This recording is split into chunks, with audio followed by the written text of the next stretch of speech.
For this lesson, we're going to be creating a snake with pattern and contrast, and we're going to be practicing making some overlapping shapes.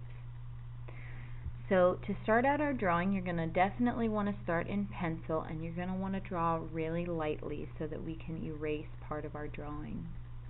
It might be good to start by figuring out where you want the head of your snake to go. So I'm going to decide that my snake's head is going to be here. So I'm just going to very lightly sketch in a sort of oval-y shape, nice and lightly. We don't want it to be too dark. We want to be able to erase if we want to. And then to make the body, I don't want to just do it in one string. That's going to be a little bit boring. So we want our snake's body to overlap itself a little bit.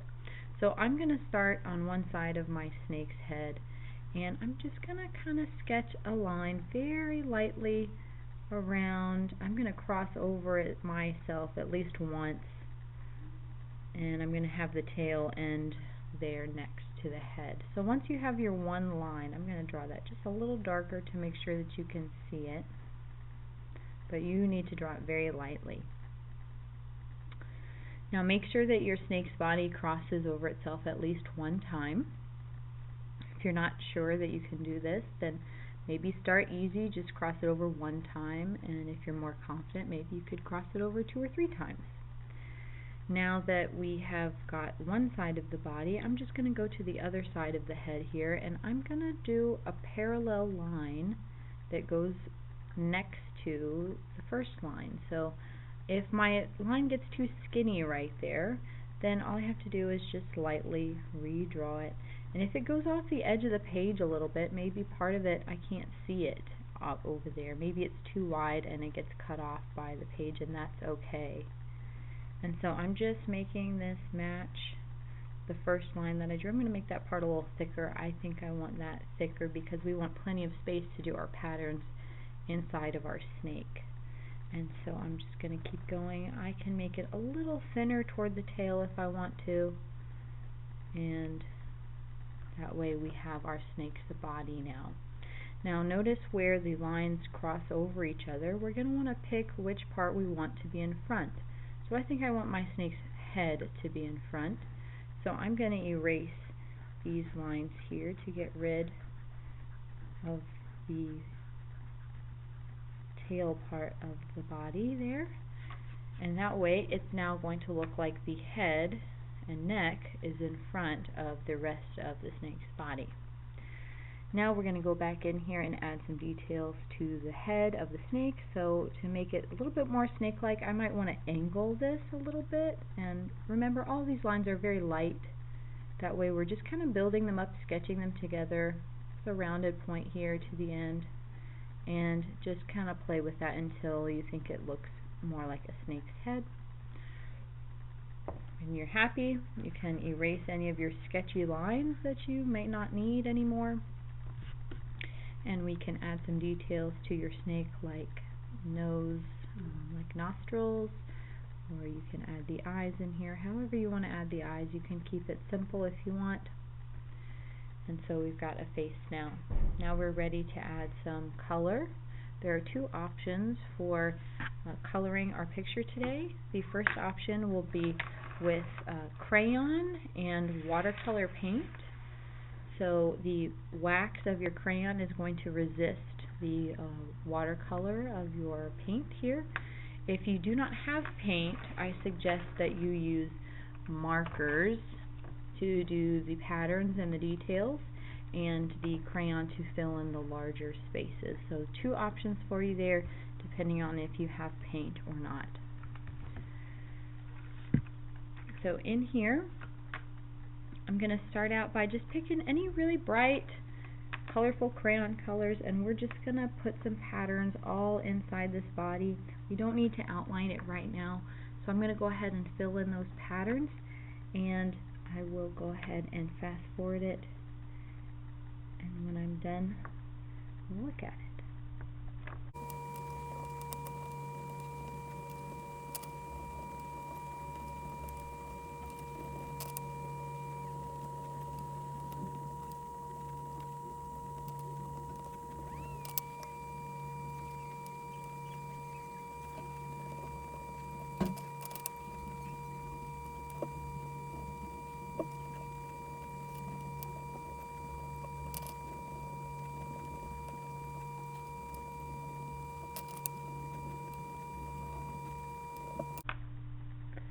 Alright, notice that I use some repeating designs, but it doesn't have to be a regular repeating pattern the same way all the time.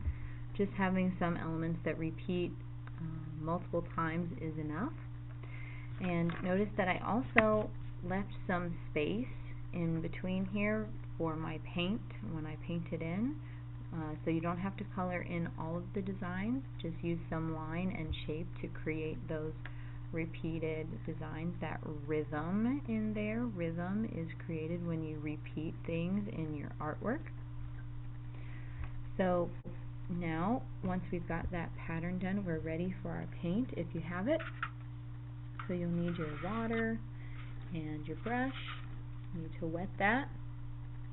And you want to pick a color that you didn't really use a lot of in here to make our colors stand out.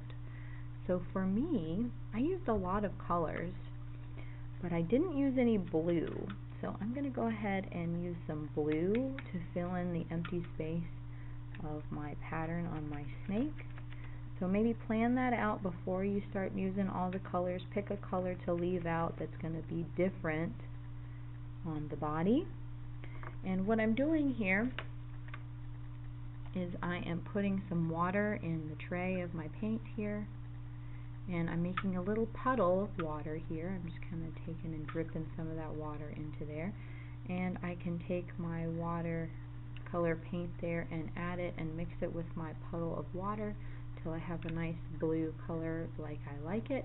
If you want it lighter, you add less paint. If you want it darker, you add more paint. And so now I'm going to very carefully try and just stay inside the lines of my snake, and as you can see, I can just paint right on top of that crayon. Make sure that your crayon lines are nice and dark and solid. That way it will resist the color nicely.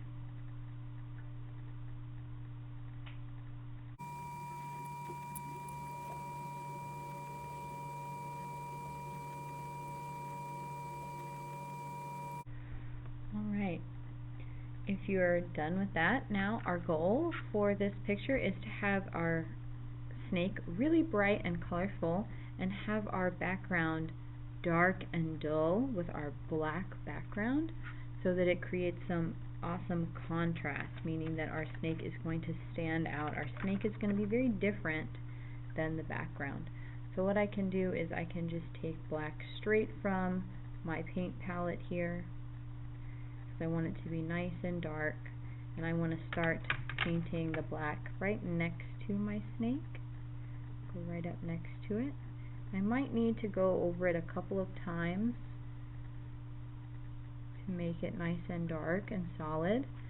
See right there, it started to get a little bit of gray, so I might need to add more paint there because I want it to be really dark. And so once you've gone around that edge of the snake, you can fill in inside.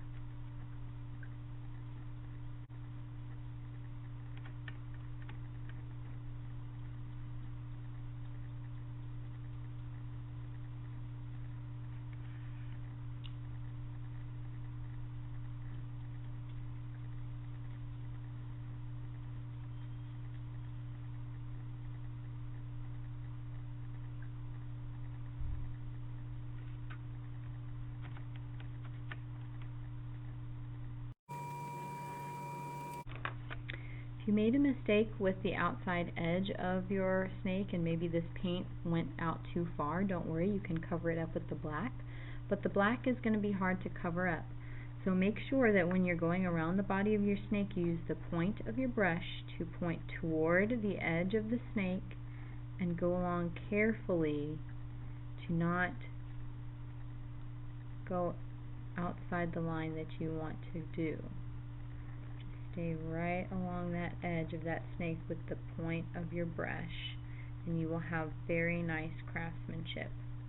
If you do accidentally go in too far, maybe you do this and it goes in a little bit too far, just kind of blend it out and fade it so that it goes along with it and it looks like you did it on purpose. All right.